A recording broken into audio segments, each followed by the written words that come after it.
किसी ने बड़े कमाल की बात कही है कि मिट्टी के मटके की कीमत और परिवार की कीमत सिर्फ बनाने वाले को पता होती है, तोड़ने वाले को नहीं। नमस्ते दोस्तों, मैं हूं आरजे कार्तिक। रामायण की एक छोटी सी कथा, एक प्रसंग है जो बहुत कम लोगों ने सुना है। जब प्रभु श्री राम, माता सीता, भ्राता लक्ष्मण वनवास में थे तो अयोध्या में दुख छाया हुआ था।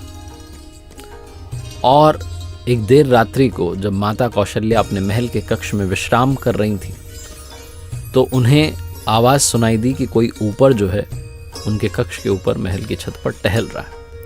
एक दो बार उन्होंने ध्यान नहीं दिया, उन्हें लगा कि शायद ऐसी आवाज सुनाई दी, लेकिन जब वो ध्वनि लगातार आ रही थी तो माता कौशल्या देखने के लिए गईं कि ऊपर कौन टहल रहा है। और वहां जाकर के जब देखा तो चौंक गईं। वहां श्रुतकीर्ति जी टहल रही थी, जो कि सबसे छोटे भाई शत्रुघ्न जी की पत्नी थी। माता कौशल्या ने पूछा कि सब ठीक तो है, परेशान तो नहीं? उन्होंने कहा नहीं, कोई चिंता नहीं। तो माता कौशल्या ने पूछा यहाँ क्यों टहल रही हो? श्रुतकीर्ति जी ने पहले तो बताया नहीं, लेकिन फिर बोली कि यहाँ नहीं बता सकती, कक्ष में बताऊंगी, यहाँ कोई सुन लेगा। जब कक्ष में आए तो श्रुतकीर्ति जी की आंखें नम हो गई। माता कौशल्या ने पूछा कि शत्रुघ्न कहाँ है? श्रुतकीर्ति जी ने कहा कि उन्हें तो देखे हुए 13 वर्ष बीत गए। माता कौशल्या कांप गईं। तुरंत सेवकों को बुलाया गया, पालकी तैयार करवाई गई और स्वयं बैठ गई पालकी में, देखने के लिए, नगर में घूमने के लिए, पता करने के लिए कि शत्रुघ्न जी कहाँ हैं। पूरे नगर को खोज लिया लेकिन मिले नहीं। अंत में वो जो प्रवेश द्वार था अयोध्या का, जिसके उस पार भरत जी रहते थे नंदीग्राम में, उस द्वार के इस तरफ, अंदर की तरफ, भीतर एक चट्टान रखी थी, जहां एक युवक जो है उस चट्टान का सिरहाना बना करके लेटा हुआ था। अंधेरा छाया हुआ था, दिख नहीं रहा था कौन है, लेकिन माता कौशल्या को लगा कि यही हैं शत्रुघ्न जी। जब वहां पहुंचे तो देखा वाकई में वहां शत्रुघ्न जी उस चट्टान के सिरहाने लेटे हुए थे। माता कौशल्या ने उन्हें जगाया तो अचानक से वो बोले प्रणाम करके कि माता आप यहाँ क्यों चली आई? किसी को भेज दिया होता, मैं स्वयं आ जाता। सब ठीक तो है महल में?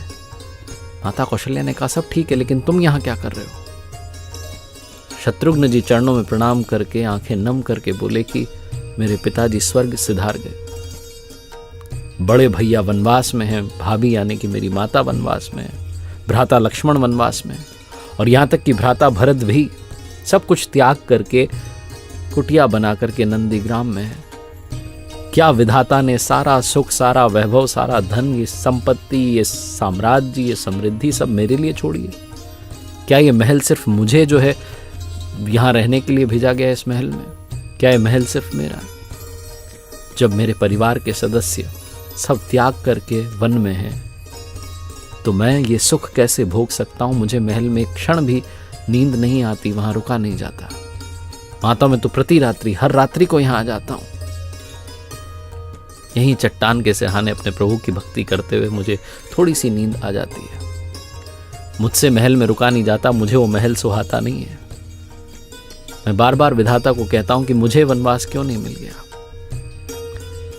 माता कौशल्या बहुत सारा आशीर्वाद देने लगी और कहने लगी कि चलो चलते हैं महल में। शत्रुघ्न जी ने कहा मां मुझे मेरा त्याग करने दीजिए।